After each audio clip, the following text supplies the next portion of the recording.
السلام علیکم ورحمۃ اللہ وبرکاتہ۔ سورہ لقمان کا چوتھا درس بھی اسی عنوان پر ہوگا۔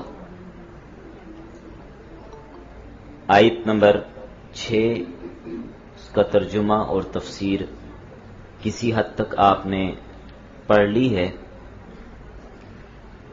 اب ہم اسی آیت کے ضمن میں اس پر بات کریں گے کہ کسی کے ساتھ مذاق کرنا جائز ہے یا ناجائز ہے، کس حد تک مزاح کی اجازت ہے اور اس کے قواعد و ضوابط، اصول و شرائط اور حدود کیا ہے، تاکہ حدود سے تجاوز نہ ہو جائے۔ حدود کے اندر رہتے ہوئے ہر کام کرنا ہوگا، اپنی مرضی پہ نہیں چلنا ہوگا۔ کوئی بھی کام ہے وہ حدود میں رہ کر، شریعت کے دائرے میں رہ کر کرنا ہوتا ہے، اپنی مرضی اس میں نہیں ہوتی۔ تو اس لیے ہم آج کی اس نشست میں، آج کی کلاس میں یہ بات دیکھ لیتے ہیں کہ کس حد تک مزاح کرنے کی گنجائش اور اجازت ہے، اور مزاح کی کون سی قسمیں ہیں جو ممنوع ہیں، جن سے بچنا لازمی اور ضروری ہے۔ تو چاہے تو آپ اپنے پاس نوٹ کر لیجئے۔ دیکھیں، شریعت اسلامی نے انسانی فطرت، انسانی مزاج کی رعایت رکھی ہے، کیونکہ اسلام ایک کامل اور مکمل اور اعتدال پسند مذہب ہے، ہر چیز میں میانہ روی کو پسند کرتا ہے، جس میں تفریح طبع، زندہ دلی، اس کی بھی گنجائش موجود ہے۔ فطرت انسانی سے ہم آہنگ ہے۔ اسلام نے رہبانیت کی گنجائش نہیں دی، سختیوں سے بچنے کی، آسانیاں فراہم کرنے کی ترغیب دی۔ یرید اللہ بکم الیسر ولا یرید بکم العسر، اللہ تمہارے لیے آسانی چاہتا ہے، دشواری نہیں چاہتا۔ اسلام آخرت کی کامیابی کو بنیادی حیثیت دیتا ہے، تمام دنیاوی مصالح کی بھی رعایت رکھتا ہے۔ اسلام کی پاکیزہ تعلیمات میں جہاں عقائد، عبادات، معاشرت، معاملات، اخلاقیات، آداب پر توجہ دی گئی ہے، وہیں زندگی کے لطف اور محظوظ ہونے والے پہلو، نازک پہلو، ان پر بھی روشنی ڈالی گئی ہے۔ مغربی اقوام کی طرح پوری زندگی کو کھیل بنا دینا، اسلام اس کی اجازت بھی نہیں دیتا۔ زندگی برائے کھیل، یہ نظریہ بھی اسلامی اعتبار سے درست نہیں ہے، بلکہ آداب کی رعایت کرتے ہوئے، اخلاقی حدود میں رہتے ہوئے کھیل کھیلنا، زندہ دلی، خوش مزاجی، تفریح، اس کی اجازت دیتا ہے۔ اور بعض اوقات بعض ایسی چیزوں کی حوصلہ افزائی بھی کرتا ہے، بعض ایسی چیزوں کی اسلام حوصلہ افزائی بھی کرتا ہے جس سے دوسروں کے دل کے اندر ایک خوشی پیدا ہو، دوسروں کی حوصلہ افزائی ہو، اور خصوصاً وہ پہلو کیونکہ اسلام سستی اور کاہلی کو پسند نہیں کرتا، چستی اور خوش طبعی کو پسند کرتے۔ تو آپ لوگ بھی سست مت رہیے، چست رہیے، ہر وقت چہرے پر کچھ انداز یوں نہ ہو کہ دیکھنے والا سمجھے کہ شاید دنیا بھر کی مصیبتیں اور پریشانیاں اسی کے سر پر ہیں، لہذا اسلام اس چیز کو پسند نہیں کرتا۔ اس لیے اپنے آپ کو چست رکھیے، توانا رکھیے، خوش مزاج رہیے، اپنے چہروں پر مسکراہٹ سجا کے رکھیے، اسلام اسی کو پسند کرتا ہے۔ شریعت کی تعلیمات اس بات کا تقاضا کرتی ہیں کہ مسلمان شریعت کے تمام احکام پر خوشی کے ساتھ عمل کرے، جبر نہیں، زبردستی نہیں، زور نہیں۔ نماز کے لیے جا رہا ہے تو شکل وہ بنائی ہوئی ہے، اللہ جانے پتہ نہیں کہاں سے نکل کے آ گیا۔ یہ عمل انقباض اور تنگ دلی کے ساتھ نہ ہو، بالکل پڑھتے ہوئے کلاس میں چستی، ڈھیلا ڈھیلا رہنا، سست سست رہنا، مارا مارا ہونا، ایسا نہیں رہنا۔ اپنے آپ کو چست رکھیے، خوش مزاج رہیے۔ اپنا مائک بند کر دیجئے۔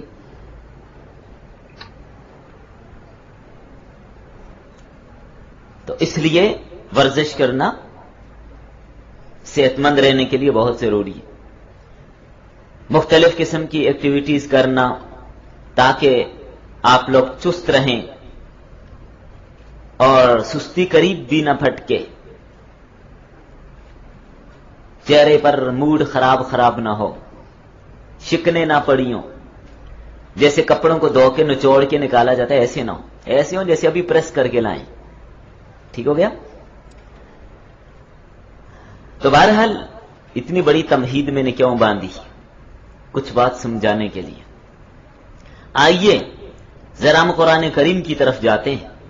میں نے ابھی جو بات کی تھی کہ کوئی بھی عمل آپ کریں، آپ کلاس میں ہیں، آپ پڑھ رہے ہیں، آپ تلاوت کر رہے ہیں، آپ ذکر کر رہے ہیں، آپ نماز پڑھ رہے ہیں، آپ رمضان کے مہینے میں روزے کے ساتھ ہیں، خوش مزاجی کے ساتھ، ہمت اور دلیری کے ساتھ۔ وَإِذَا قَامُوا إِلَى الصَّلَاةِ قَامُوا كُسَالَىٰ، یہ والی شکل نہیں ہونی چاہیے۔ منافقین کے بارے میں فرمایا، منافق لوگ جب نماز کے لیے کھڑے ہوتے ہیں تو بڑے سست ڈھیلے ڈھیلے، سستی چڑھی ہوئی۔ ایک مومن کو ایسا نہیں ہونا چاہیے، مومن کے قریب سستی نہیں آنی چاہیے۔ تو اس لیے یہ بات ذہن میں رکھیے کہ اسلام سستی کو، کاہلی کو، کم ہمتی کو پسند نہیں کرتا۔ ہاں آپ بیٹھے بیٹھے تھک جائیں، کھڑے ہو جائیں، سزا کے طور پہ نہیں، سزا کے طور پر نہیں، اپنے آپ کو چست رکھنے کے لیے، اپنے آپ کو مضبوط رکھنے کے لیے ایسا کیا جا سکتا ہے۔ جب کیفیت ایسی ہو جائے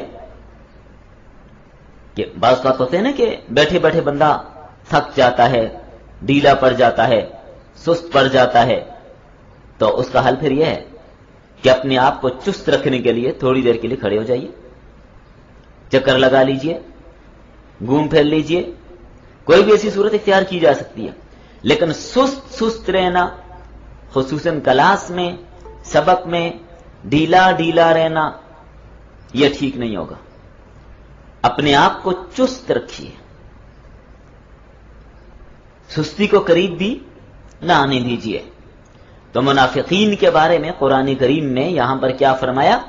وَإِذَا قَامُوا إِلَى الصَّلَاةِ قَامُوا كُسَالَىٰ، جب منافقین نماز کے لیے کھڑے ہوتے سست ہوتے، سستی کے ساتھ کھڑے ہوتے۔ پتہ نہیں کتنے دنوں کا کوئی اس نے نیند کی کوئی گولی کھائی ہوئی ہے یا اس میں کوئی بیہوشی کا ٹیکا لگوایا ہوا ہے، ایسا نہیں ہونا۔ اپنے اندر ہمت پیدا کیجیے، سبق کے لیے آتے ہوئے اب ڈھیلا ڈھیلا تو سبق کدھر سے یاد ہوگا، سمجھ ہی کیا آئے گی، کوئی بات سمجھ پھر نہیں آنی۔ اس لیے سستی اور کاہلی سے دور رہنے کے لیے اپنے آپ کو ایکٹیو رکھنا، اپنے آپ کو چست رکھنا، توانا رکھنا، یہ بہت ضروری ہے، یہ بہت ضروری ہے۔ تو منافقین جب نماز کے لیے کھڑے ہوتے ہیں تو سستی کے ساتھ کھڑے ہوتے ہیں. سستی اور کاہلی بے-جا فکر مندی ناپسندیدہ چیز ہے. رسول اللہ صلی اللہ علیہ وسلم نے ان چیزوں سے پناہ مانگی. تو اسلام کی اعتدال پسندی اس کا یہ اثر ہے کہ نبی صلی اللہ علیہ وسلم اور ہمارے حضرات صحابہ کرام، تابعین، اسلاف امت، ان کی زندگیاں یا خوف اور خشیت، زہد و تقوی کا نمونہ ہے. تو ان کی زندگی میں تفریح بھی پائی جاتی ہے، خوش دلی بھی پائی جاتی ہے، کھیل کے پہلوؤں پر بھی بہترین اسوہ آپ کو ملے گا. تو ان باتوں کو سامنے رکھتے ہوئے ہم آج کی اس نشست میں مختلف چیزوں کا جائزہ لیں گے. ہو سکتا ہے آخر میں آپ کو کچھ ایکٹیویٹیز بھی کروا دی جائیں، لیکن ابھی سبق کی طرف دھیان رکھیے. تفریح اور مزاح یہ کیا چیز ہے؟ تفسیر قرطبی میں ہے کسی محبوب چیز کے پانے پر جو لذت ملتی ہے اس کو فرحت کہتے ہیں، اس کو خوشی کہتے ہیں. فرحت، خوشی. اور اللہ کی نعمتوں کے احساس اور اس کے فضل و کرم کے استحضار پر وہ مبنی ہو تو شرعاً یہ پسندیدہ چیز ہے. قل بفضل اللہ وبرحمتہ فبذالک فلیفرحوا. آپ فرمائیے اللہ کے فضل اور مہربانی پر خوش ہونا چاہیے، خوش ہو جائیے اس پر. آپ پر اللہ کا فضل ہوا، آپ پر اللہ کی مہربانی ہوئی تو اس سے کیا ہونا چاہیے؟ خوش. کیا فضل ہے؟ آپ کو اللہ نے اسلام کی دولت دی، آپ کو اللہ نے قرآن کی دولت دی، اس پر خوش ہو جائیے، خوشی کا اظہار کیجیے.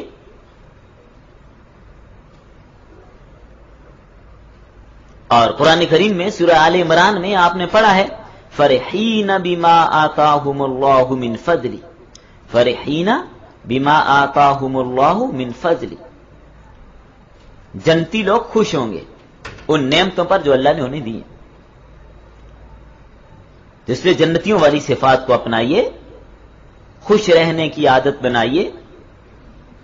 یہ اپنے مزاج کو بدلنا، خوش رہنا سیکھنا، یہ ایک فن ہے. اس حوالے سے پھر کبھی بات کریں گے. ابھی صرف ہم جس پہلو پر جا رہے ہیں اسی کو آگے لے کر چلتے ہیں.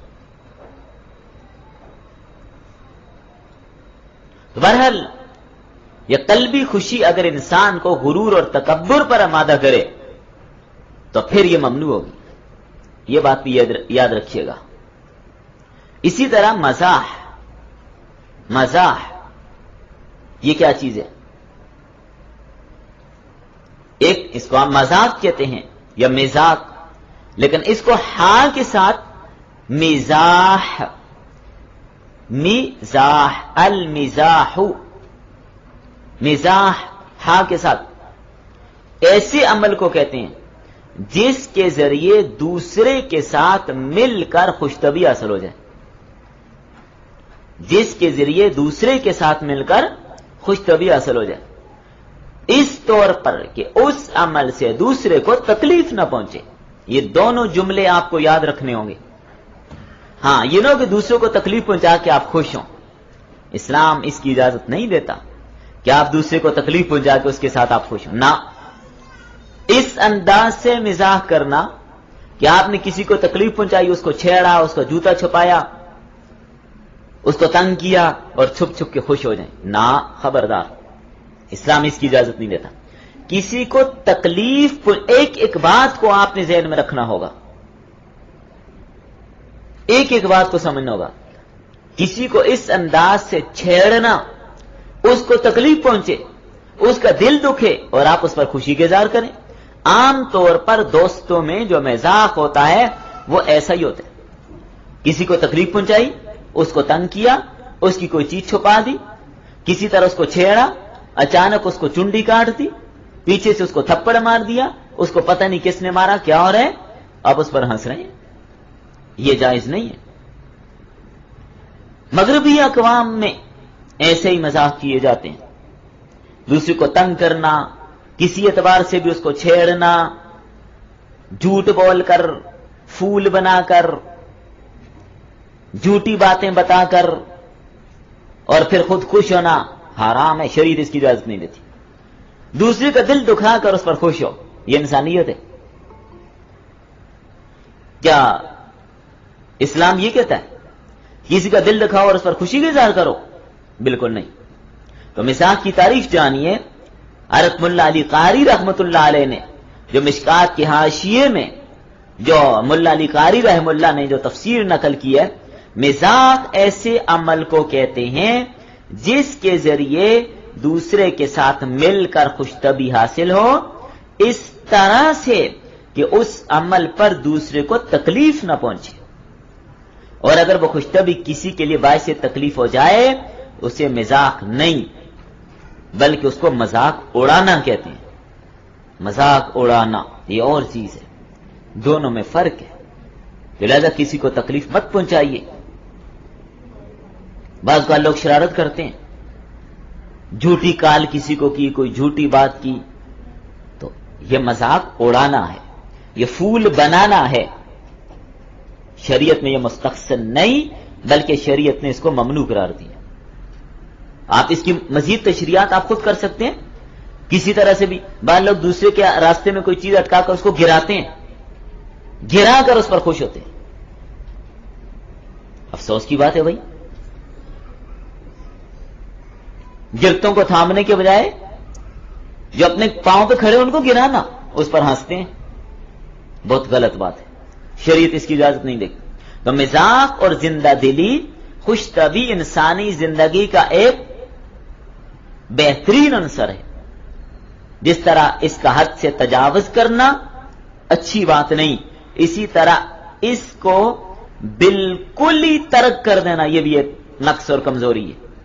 بسا اوقات انسان کو یہ چیز خشک کے محض بنا دیتی ہے، مزاج میں تلخی، سختی اور خشک مزاجی انسان میں آ جاتی ہے۔ یہ بات جو پینڈو قسم کے لوگ ہوتے ہیں ان میں خشک مزاجی عمومی طور پہ بہت زیادہ ہوتی ہے، ظرافت نہیں ہوتی، خوش طبعی نہیں ہوتی۔ اچھا، اگر کوئی استاد ایسا ہو جس میں خوش طبعی نہ ہو، خوش مزاجی نہ ہو، کوئی طالب علم کبھی اس کے قریب بھی نہیں جاتا، ڈر کے مارے اس کے پاس بھی کبھی کوئی نہیں آئے گا۔ اور شیخ الاسلام فرماتے ہیں ایک بندہ شاید کوئی ڈاکٹر تھا، تو وہ کہنے لگا میں ہفتے بعد گھر میں آتا ہوں، تو جس دن میں گھر آتا ہوں بیوی صاحبہ بچے سب سیم کے بیٹھے ہوتے ہیں، کوئی اف بھی نہیں کرتا، کوئی بولتا بھی نہیں ہے۔ یعنی وہ اصل میں جتنے بھی حضرات اور بڑے بڑے عہدیدار لوگ بیٹھے ہوئے تھے ان سے داد لینا چاہتا تھا کہ بھائی کمال کر دیا تو نے، کیا چیز رکھی ہے تیرے پاس کہ تو نے سب کو یوں دبا کے رکھا ہوا ہے، تیرے سامنے جب تو گھر آتا تو بیوی بچے بولتے بھی۔ تو حضرت شیخ الاسلام دامت برکاتہم العالیہ فوراً فرمانے لگے آپ انسان ہیں یا بھیڑیے ہیں؟ جب خوش مزاجی آئے تو انسان بھیڑیا بن جاتا، سب لوگ اس سے ڈریں، بچے اس کے قریب نہ آ سکیں، پیار سے بات نہ کر سکیں۔ جس استاد کے ساتھ اس کے طالب علم خوش مزاجی کے ساتھ بات نہ کر سکیں وہ طالب علم کبھی اس استاد سے کچھ نہیں سیکھ سکتا، یہ اصول ہے۔ جو استاد انتہائی سخت مزاج ہو، بعض کو تھوڑی تھوڑی سختی بھی کرنی پڑتی ہے، اس کی نفی نہیں ہے، لیکن جس میں شدت اتنی ہو کہ اپنے قریبی کسی کو نہ پھٹکنے دے، کیا طالب علموں سے کچھ سیکھیں گے؟ کسی کے ذہن میں کوئی سوال آئے وہ اس سے پوچھ سکیں گے؟ کیسے سیکھیں گے اس سے؟ ہماری سمجھ میں تو یہ بات نہیں آتی، کبھی نہیں سیکھ سکتے۔ طالب علموں کے ذہن میں کوئی اشکال ہوگا، سوال ہوگا، سمجھنے والے پوچھ ہی نہیں سکیں گے، وہ آگے سے ڈانٹیں گے، غصہ کریں گے، جوتا سر پہ پڑے گا، ہاتھ میں ڈنڈا آیا تو وہ لگ جانے۔ لہذا ایسے استاد کا علم کبھی پھیلتا ہی نہیں، کبھی کوئی سیکھ سکتا ہی نہیں ہے جہاں پر خشک مزاجی ہو۔ بات اچھی طرح یاد رکھیے، ہمارے اکابرین و اسلاف دوران سبق بھی ایسے ظریفانہ جملے بول جاتے تھے کہ جس کی وجہ سے اگر طالب علم سست بیٹھے ہیں ان پر بوریت غالب ہے وہ ختم ہو جاتی ہے۔ تو بہرحال ظرافت والی کتابیں بھی درس نظامی کے نصاب میں شامل ہیں۔ جو عربی ادب کی کتابیں ہیں، آپ جو عالمات شامل ہیں آن لائن خصوصاً، آپ کو معلوم ہے، مقامات دیکھ لیجئے، دیوان خماسہ دیکھ لیجئے، اور سر عربی ادب کی کتابیں دیکھ لیجئے، ان میں کتنی مختلف قسم کی کہانیاں اور اس قسم کی ظریفانہ باتیں موجود ہیں. امر القیس کے واقعات دیکھ لیجئے. ابو زید سروجی آپ لوگوں کو یاد آ رہا ہوگا. سمجھ آ رہی ہے بات؟ یا عالمات سے کہہ رہا ہوں. ابو زید سروجی، اس کے واقعات، یہ جو اس کے کردار تھے اور ساری حرکتیں آپ کے سامنے آ رہی ہوں. اور دیوان خماسہ والے اشعار، اس طرح عربی ادب میں مختارات وغیرہ، یہ ساری چیزیں وہاں پر عجیب عجیب قسم کے محظوظ رکھنے کے لیے کیسے کیسے واقعات موجود ہیں. تو یہ چیزیں انسانی صحت کے لیے بھی ضروری ہیں، یاد رکھیے گا.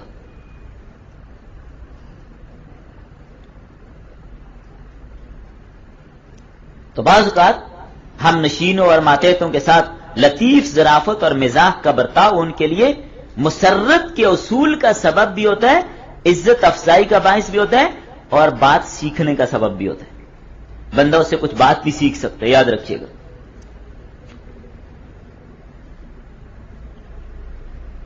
حدیث سنا دوں، پھر مزید میں روایت ہے. حضرت ابو ہریرہ رضی اللہ عنہ فرماتے ہیں بعض صحابہ نے نبی صلی اللہ علیہ وسلم سے عرض کیا، یا رسول اللہ صلی اللہ علیہ وسلم، آپ ہم سے مذاق فرماتے ہیں. انکا لتداعبنا، تو آپ نے کیا فرمایا؟ فرمایا کہ میں مذاق میں بھی حق بات ہی کہتا ہوں. مذاق میں بھی کوئی غلط بات، مذاق میں بھی جھوٹ نہیں. جی ہاں، جھوٹا مذاق لوگوں کو پھول بنانے اس کی اجازت شریعت نہیں دیتی.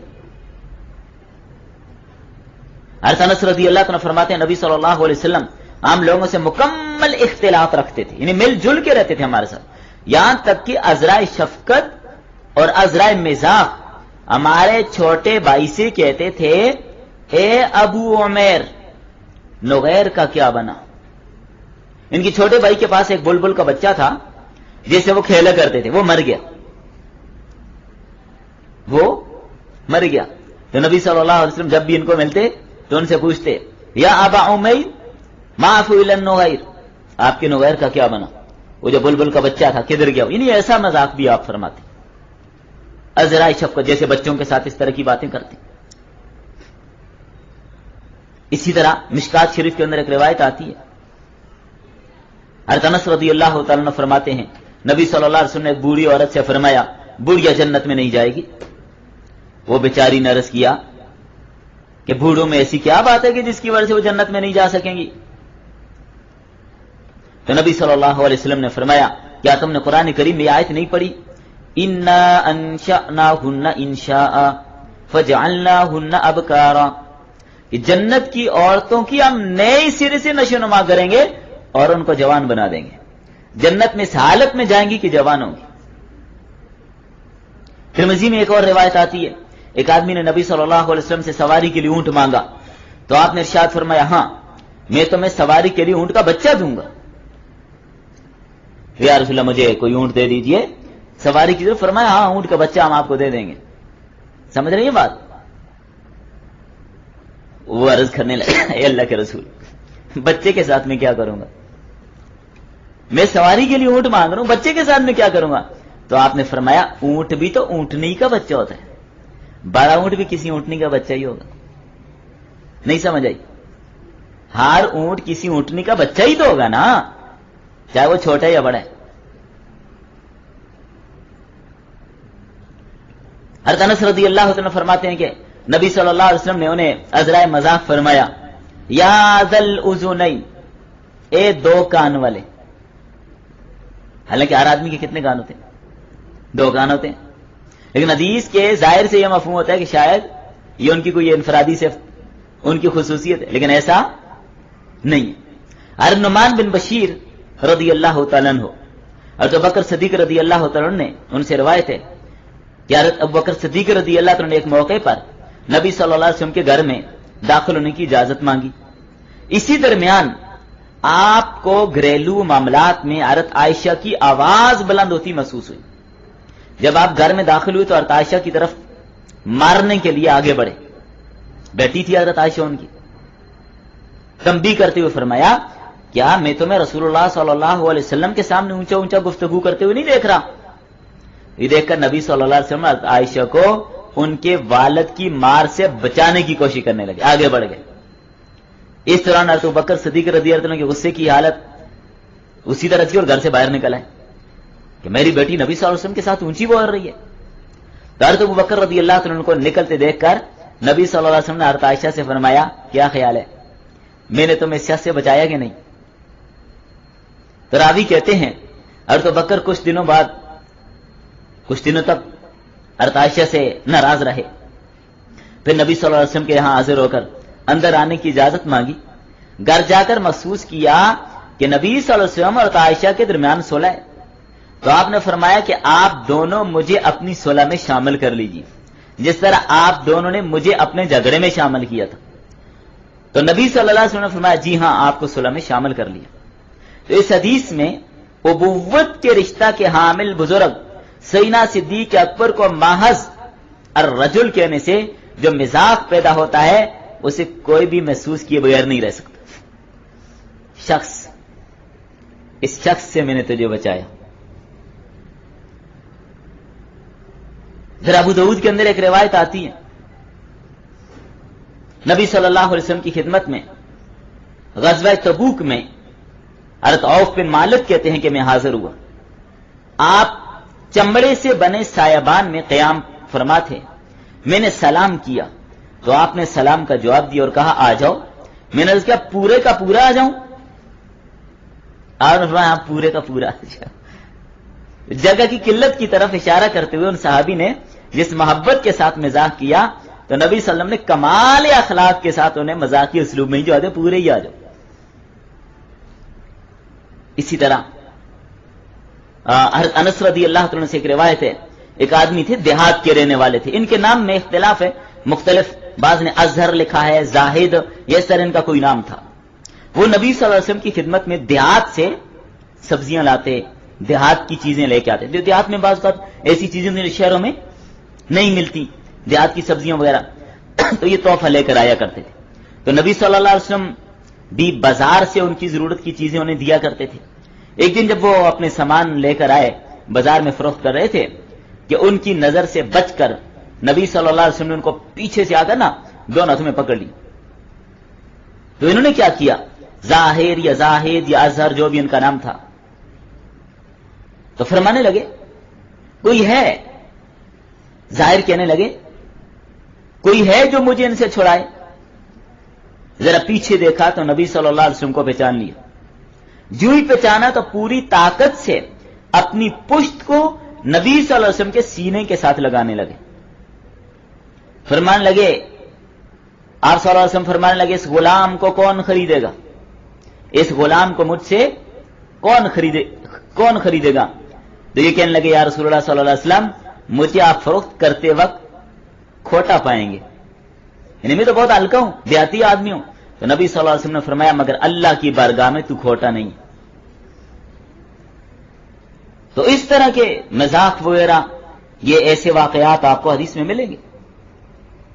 صحابہ کرام میں بعض حضرات ایسے بھی تھے جو ہنسنے کی محفل بھی لگا لیتے تھے، لیکن جائز مذاق، جھوٹ۔ اب دیکھیں آپ صلی اللہ علیہ وسلم نے جتنی باتیں یہاں پر، اس میں کوئی جھوٹ والا پہلو ہے، کسی کو اذیت اور تکلیف والا پہلو ہے؟ نہیں۔ تو مذاق ایسا کیجئے جس میں دوسرے کا دل بھی خوش ہو جائے، جھوٹ بھی نہ ہو اور دوسرے کو ناراض کر کے بھی خود ہنسنا نہیں، ایسی کیفیت بھی نہ ہو۔ ازواج مطہرات کو وہ ایک دوسرے کے منہ پر ہریسہ ملنے والا بھی واقعہ آپ نے سنا ہی ہوگا، سمجھ آ رہی ہے بات؟ تو یہ اللہ کے نبی کے سامنے یہ عمل ہو رہا ہے، اور پھر نبی صلی اللہ علیہ وسلم نے، ابھی وقت نہیں ہے، کبھی تفصیلاً آپ کو واقعہ سناؤں گا، 11 عورتوں کی کہانی جو اپنے خامدوں کے بارے میں انہوں نے کی، اللہ کے نبی اپنی بیویوں کو سنا رہے ہیں۔ تو ان حدیث سے معلوم ہوا کہ آداب کی رعایت کرتے ہوئے کبھی کبھی مزاح کی نہ صرف گنجائش ہے بلکہ اچھا ہے، اسوہ نبی کی اتباع بھی ہو جائے، لیکن مزاح اگر دوسرے کی ناگواری کا سبب ہو، دل دکھانے کا سبب ہو، پھر جائز نہیں ہے، اذیت کا باعث بن جائے، آج سے زیادہ ہنسی کا ذریعہ بن جائے تو پھر درست نہیں ہوگا. یا مزاح کا عمل کبھی کبھار کے بجائے کثرت سے ہونے لگے, ہمیشہ یہی کام, ہر محفل, ہر روز, ہر دن کلاس ہو رہی ہے, سبق ہو رہے ہیں, مزاق اڑا رہے ہیں. بھائی نہیں, ایسا جائز نہیں ہوگا, اس کی ممانعت ہوگی. تو آپس میں مزاق کرنا اگر دوسرے کے لیے باعث تکلف نہ ہو, معاملہ برابر کا ہو, تو اس کی بھی گنجائش نکلتی. ام المؤمنات عائشہ رضی اللہ تعالیٰ فرماتی ہیں, ایک دن نبی صلی اللہ علیہ وسلم میرے گھر تشریف فرما ہوئے. ارے سودا وہ بھی تھی, میں نے سالن پکایا یا حلوہ یا کوئی بھی چیز تھی. ارے سودا سے کہا کہ آؤ کھانا کھائیں, انہوں نے انکار کیا. تو ترتیب ایسی تھی کہ ایک طرف وہ تھی, دوسری طرف میں, بیچ میں نبی صلی اللہ علیہ وسلم. جب سودا رضی اللہ تعالیٰ نے انکار کیا تو میں نے کہا کہ کھاتی ہو تو کھاؤ, نہیں تو منہ پر مل دوں گی. انہوں نے نہ کھایا, میں نے ان کے منہ پر مل دیا. وہ ہریسہ کا ہے کہ جو بھی چیز تھی ان کے منہ پر مل دیا. تو نبی صلی اللہ علیہ وسلم نے اپنے پاؤں بیچ میں سے ہٹا دیے تاکہ ارس سودا اپنا بدلہ مجھ سے لے سکے. چنانچہ انہوں نے بھی ایسا ہی کیا اور آپ صلی اللہ علیہ وسلم مسکراتے رہے. ابن ماجہ میں, نسائی میں یہ روایت تفصیلاً موجود ہے. باقی مسلمانوں کو تکلیف دینے, ان کا مذاق اڑانے, ان کی تحقیر کے سلسلے میں ممانعت بھی موجود ہے. مذاق اڑانا نہیں ہے, مذاق اڑانا تو دوسرے کو پھول بنانا ہے. یہ تو قسم کا مذاق یہ نا, دو بیویاں اللہ کے رسول کے سامنے ایک دوسرے کے منہ پر سالن مل رہی ہیں. آپ یہ تصور کر سکتے؟ آج کل تو میرے خیال میں آج کل کے زمانے میں اگر کسی کی خوش قسمتی سے دو بیویاں ہوں, ایک دوسرے کے منہ پر سالن مل لے تو دوسری پہ رحیل والا جوتا ہی استعمال کرے گی, سالن نہیں ملنا, پھر معاملہ خراب ہو جائے گا. تو باقی تحقیر کی اسلام اجازت نہیں دیتا. حدیث میں ایسی باتیں موجود ہیں, المسلم اخو المسلم, مسلمان مسلمان کا بھائی ہے. لا یظلمہ ولا یخذلہ ولا یحقرہ. وہ کیا کرتا ہے؟ نہ اس پر ظلم کرتا ہے, نہ زیادتی کرے, اس کو بے مدد, بے یار و مددگار, بے سہارا نہ چھوڑے, اس کو حقیر نہ جانے, اس کے ساتھ حقارت والا برتاؤ نہ کرے. پھر اللہ کے رسول صلی اللہ علیہ وسلم نے فرمایا, آدمی کے برا ہونے کے لیے اتنا ہی کافی ہے وہ اپنے مسلمان بھائی کو حقیر سمجھے. آج کل جو مذاق اڑاتے ہیں نا, وہ حقیر سمجھ کے اڑاتے ہیں, یاد رکھیے گا. کسی کا مذاق اڑانا یہ حقیر سمجھ کے, اس کی اجازت نہیں ہے. تو معلوم ہوا کہ ایسے امور انجام دینا جن سے چہروں پر مسکراہٹ بکھر جائے, لوگ ہنسنے پر آمادہ ہو جائیں, کچھ دیر کے لیے دل سے ہموم و غموم غبار نکل جائیں اور فکر آخرت برقرار رہے, کسی کی تکلیف کا سبب بھی نہ بنے, تو اس کی اجازت ہے. بلکہ وہ اچھی بات ہے, لیکن دوسرے کی تحقیر کرنے کی اجازت نہیں. اسی لیے کثرت کے ساتھ مستقل مزاح اور خوشطبی میں لگے رہنا یہ بھی اچھی بات نہیں. ہمیشہ یہی کام نہیں, اس لیے کہ وہ بہت زیادہ ہنسنے کا داعیہ پیدا کرے گا, اور بہت زیادہ ہنسنا دل کے مردہ ہونے کی علامت ہوگی. تکلیف دہ مذاق کی بھی ممانعت ہے, اور اس پر حدیث موجود ہے. حضرت عبداللہ بن عباس رضی اللہ عنہ فرماتے ہیں, نبی صلی اللہ علیہ وسلم نے فرمایا, اپنے بھائی سے جھگڑا نہ کرو اور اس سے مذاق نہ کرو, اور اس سے تم ایسا وعدہ نہ کرو جس کی وعدہ خلافی کرو. اس حدیث میں دیگر تکلیف دہ اعمال میں اس بات کا ذکر بھی کیا کہ ایسا مذاق نہ ہو جس سے اس کو اذیت پہنچے, ناگواری کا سبب ہو. دوسروں کے سامنے ایسا مذاق کرنا, بے عزت کر دینا, یہ جائز نہیں ہے, یہ غلط ہے. تو مذاق کے طور پر جو گفتگو ہوگی وہ ظرافت اور لطافت والی ہو, سنجیدگی والی ہو, صحیح اور درست ہو, جھوٹ پر مبنی بھی نہ ہو. خوش طبعی کے لیے بھی جھوٹ بولنے کی اجازت نہیں ہے. فرمایا اس شخص کے لیے ہلاکت ہو جو دوران گفتگو جھوٹی باتیں کرتا ہے. کس لیے؟ تاکہ لوگوں کو ہنسائے. حدیث سنا رہا ہوں, ابو داؤد کی روایت ہے, جو دوسروں کو ہنسانے کے لیے جھوٹ بولے, کیا فرمایا اس کے لیے ہلاکت ہے. آج کل عموماً مذاق ایسے ہی دوسروں کو ہنسانے کے لیے جھوٹ بولے جاتے ہیں، یہ جائز نہیں. تو مزاح میں اگر جھوٹ ہو، تمسخر ہو، استہزاء کا پہلو ہو تو وہ موجب ہلاکت ہے. اور تمسخر اڑانا، استہزاء کرنا کس کا شیوا؟ کفار کا. کفار کا شیوا. آیت میں آپ نے پڑھ لیا،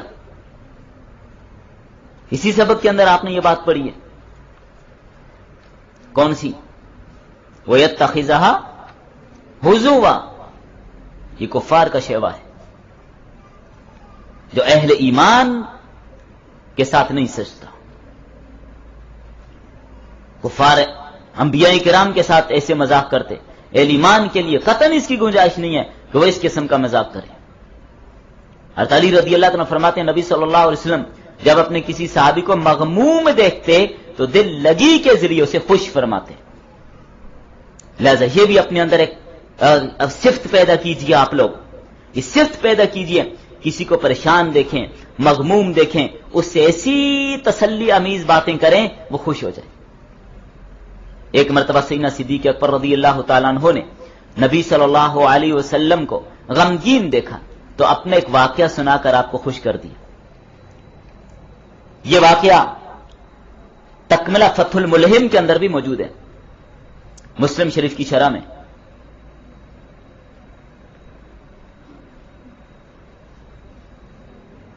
تو اس طرح میاں بیوی کا آپس میں مزاح کرنا جس سے ایک دوسرے کے ساتھ دل لگی ہو، خوش طبعی ہو، ٹھیک ہے، لیکن ایسا مزاح کرنا کہ لڑائی پر آمادہ ہو جائیں، پھر چمچے بیلنے چلنے لگ جائیں، یہ جائز نہیں ہوگا، اس سے بچنا ہوگا.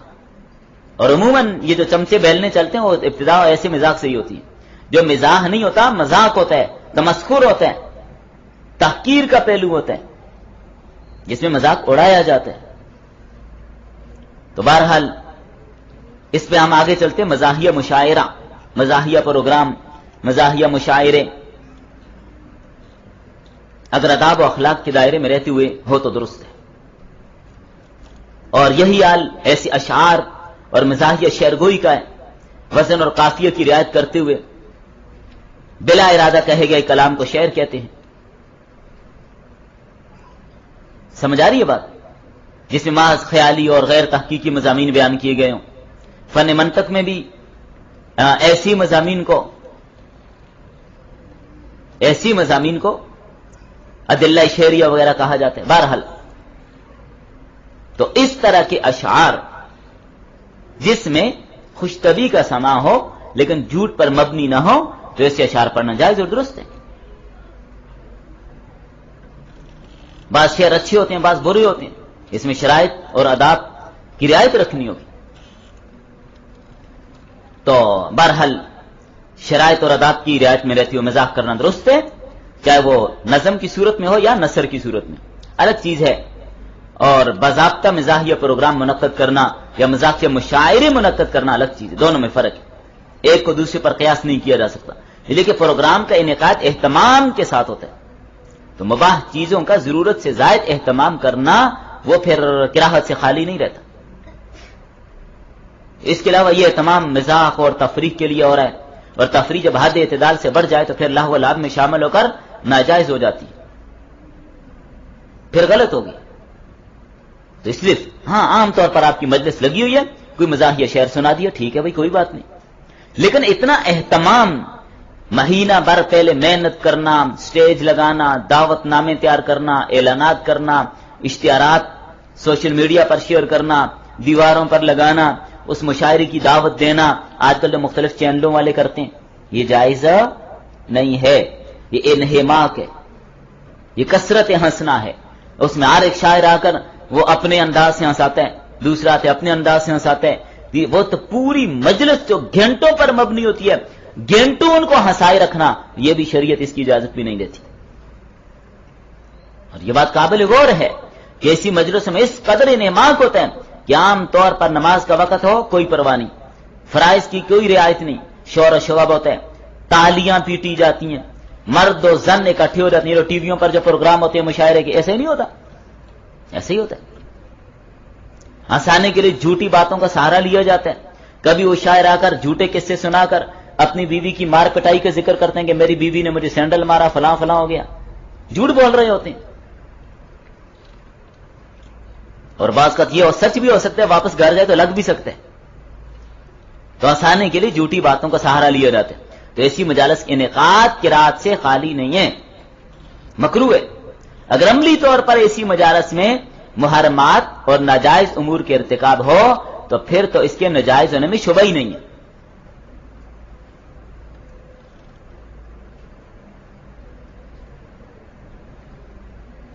تو اصلاح الرسوم میں حضرت تھانوی رحمۃ اللہ نے ایک روایت لکھی ہے, حضرت عاصم رضی اللہ تعالیٰ سے منقول ہے کہ حضرت عثمان بن عبد العاص کسی ختنہ کے موقع پر بلائے گئے.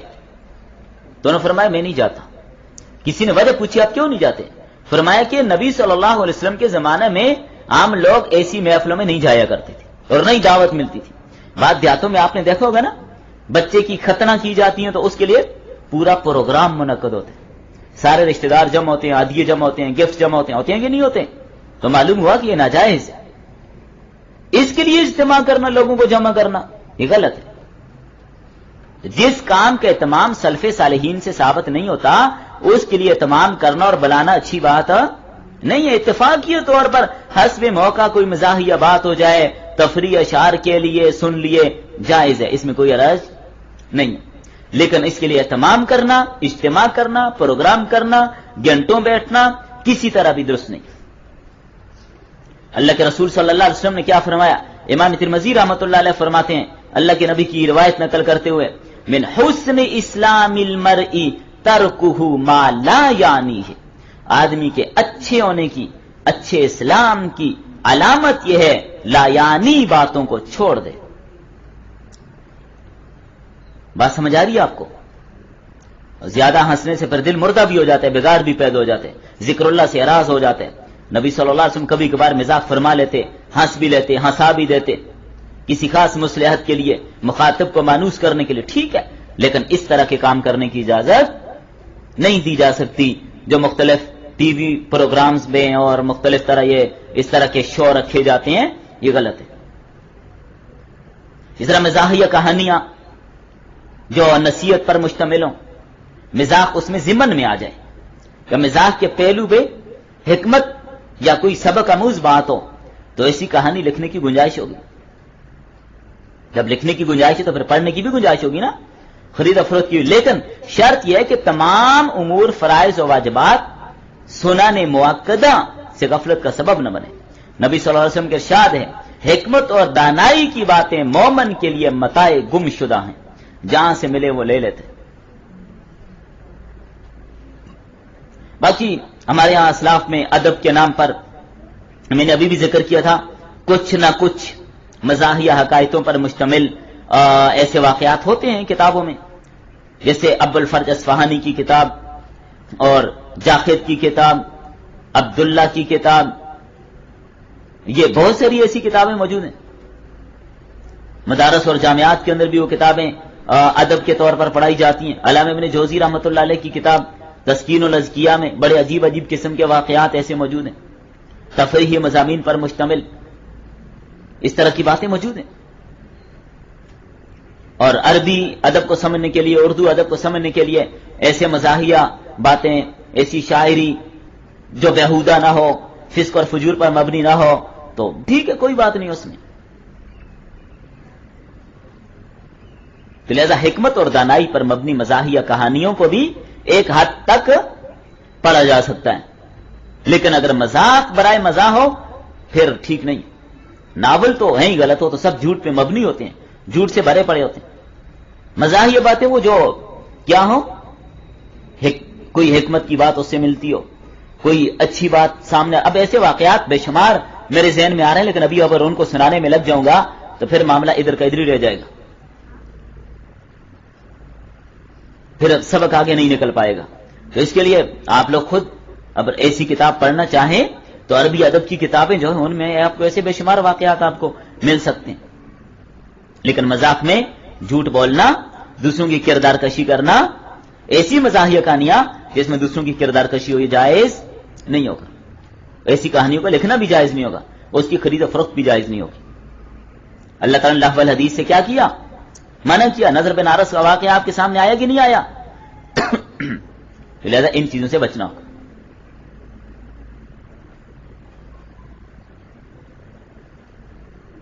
باقی لطیفہ گوئی اور مزاح کے ذریعے معاش بنانا، کبھی کبھار کوئی لطیفہ کہہ دیا مزاح اور تفریح کر لینے کے لیے ٹھیک ہے، اور وہ خصوصاً علمی ہو، اس سے بات اچھی طرح سمجھ آ جائے، ادبی بھی ہو بات سمجھنے کے لیے. تو جیسے نا وہ کسی کو بات سمجھانے کے لیے لوگوں کے ساتھ گفتگو کرنی ان کے مزاج کے مطابق، کون کیس انداز سے بات کو سمجھے ویسے بات کیجیے. وہ کہتے ہیں نا ایک مولوی صاحب جا رہے تھے، بازار میں ریڑھی والا کھڑا گول گپے بیچ رہا تھا. تو مولانا صاحب نے اس سے پوچھا بھائی صاحب یہ عددن بیچتے ہیں یا وزنن بیچتے ہیں؟ اور اس نے کہا نہیں بابا جی میں گول گپے بیچتا ہوں. تو اس لیے یہ بھی ایک لطیفہ بھی ہو گیا اور ایک بات سمجھانے کے لیے ایک سبق بھی ہو گیا. دوسروں کے ساتھ بات ان کے ذہن کے مطابق کیجیے.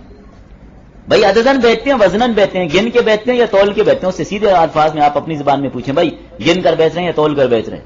اب عددن بیچتے ہیں وزنن بیچتے ہیں. ان کا نہیں جی وہ نے سمجھا کوئی نام لے رہی ہے، ان کا میں گول گپے بیچتے ہیں.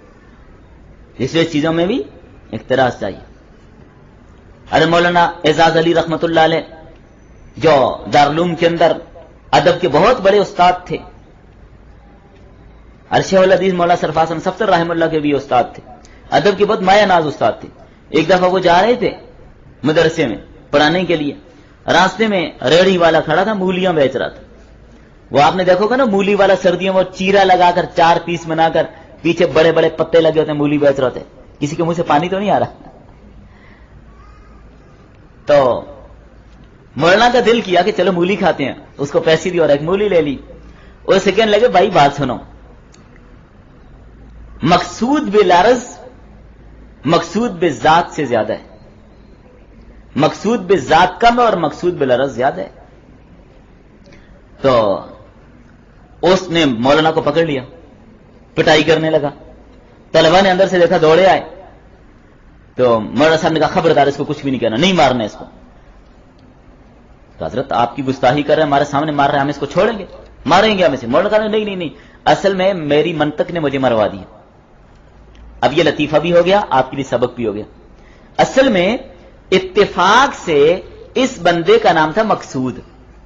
اس نے سمجھا کہ مولانا نے کہا کہ مقصود بدذات ہے، حالانکہ مولانا نے کہا تھا مقصود بالذات کم ہے مقصود بالعرض سے. کیا مطلب؟ جو چیز ذاتی طور پر مقصود ہے وہ پتے ہیں یا مولی؟ تو مولانا کیا نا یہ چاہتے تھے مولی تھوڑی ہے پتے بڑے ہیں، کھانے میں نے مولی ہے پتے تو پھینکنے ہیں. تو لہذا لوگوں کے ساتھ ان کے ذہن کے مطابق گفتگو کرنے کے لیے بھی یہ ایک اہم مثال بھی ہے اور لطیفہ بھی ہے. تو ایسی بات اگر ہو جائے تو کوئی ارے نہیں ہے، ٹھیک ہے.